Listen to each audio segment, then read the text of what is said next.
first asked to speak at SheTalks, I was so excited because it's such a great opportunity to come and speak in front of all of you. And as the weeks have been approaching and I've been preparing for today, I started to have all of my insecurities creep in. Because why would any of you want to listen to me, a 30-year-old who hasn't been able to make any sense of her own life stories and certainly doesn't have a story that turns out like the movies? And then I was watching the Oscars the other week and I was thinking about all of my favorite love stories. I was thinking of Serendipity, Love Actually, The Notebook, Magic Mike. And I thought, you know, I love the feeling when I finish these movies and I leave the theater and it always has this great ending because it makes me feel that everything can work out in the end. I wish I could stand in front of you and tell you that everything does work out, because for me, it hasn't always been the case. I can't stand up here and tell you that I've slayed the dragon or I've figured out how to get that perfect ending. All I can offer you is just a few stories that help me realize that no matter what the ending is, the fight that you put in will always be worth it. I was 18 when I got my tennis scholarship to the University of Wyoming. And college tennis was very different than the tennis I was playing up here, but I started to play well and I won quite a few matches in my first year, and the forecast for the second year was looking very similar. Except then I got blindsided.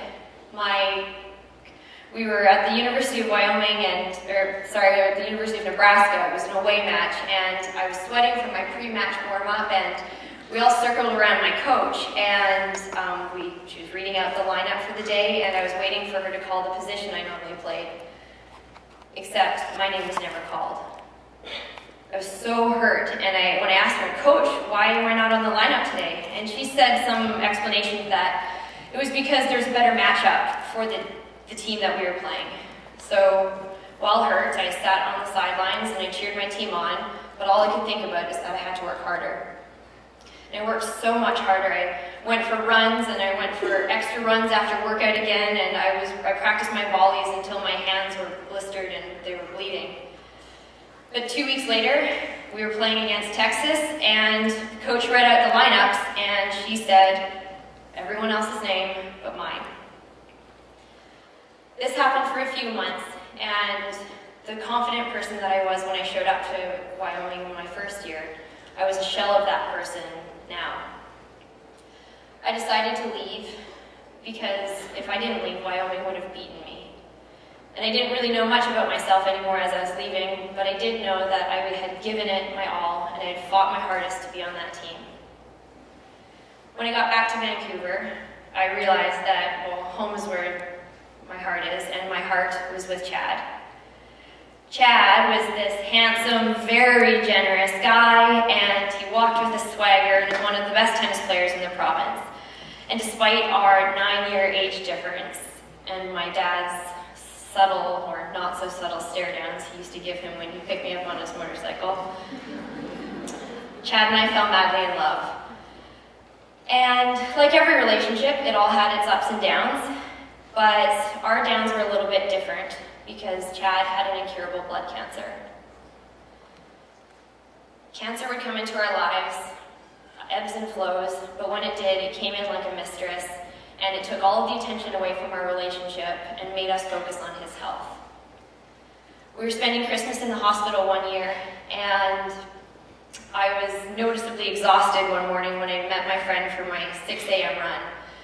And Cheryl, who had lost her husband to cancer a few years earlier, she looked at me and she's like, I know that you're in the thick of it right now, but I can tell you, whatever the fight that you're putting in right now, it's either going to turn out for you guys, or it's not going to. But whatever that outcome is going to be, the fight will be worth it. Chad and I dug in really deep, and the following Christmas, he died. And as I was laying there next to him in his last few hours, I told him it was okay to let go now. And after he took his last breath, I left the hospital room and I shattered to the floor like a pane of glass because I was broken. And I wanted to see him again, so I ran back into the room and I kissed his cooling cheeks again, and I just had this realization that everything that we had been fighting for, was over now.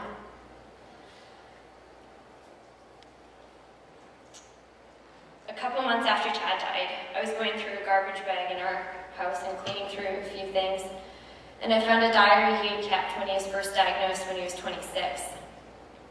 I knew the story really well, so I flipped to the last page, but I wasn't expecting to see on that last page, in his familiar handwriting, he had written, "Publish this book when the time is right." So that's what I started to do. I wrote 1,000 words a day. I pulled together diary entries and blogs and Christmas cards and love letters that we'd written while I was away at school, and I started to write the story of us. And the story of us became a book. Our Interrupted Fairy Tale was published a year ago on Chad's birthday, February 11th. He would have been 39, and well, during the launch, I kept thinking to myself that there's no way Chad would have ever named a book about himself, Our Interrupted Fairy Tale. But I do think he would be pretty proud. And when I thought that this book was going to bring me a bit of a closure to that part of my life, it's brought me a new beginning, and it's brought me in front of you guys today. So you can see why I can't stand up here today and tell you that I know how stories are going to turn out, or they're going to turn out how I expect them to be. And I'm sure all of you have got some challenge that you're working on right now. And well, there's no way of telling how that's going to turn out. I can just stand here today and tell you that regardless of the outcome, win or lose, that the fight will be worth it.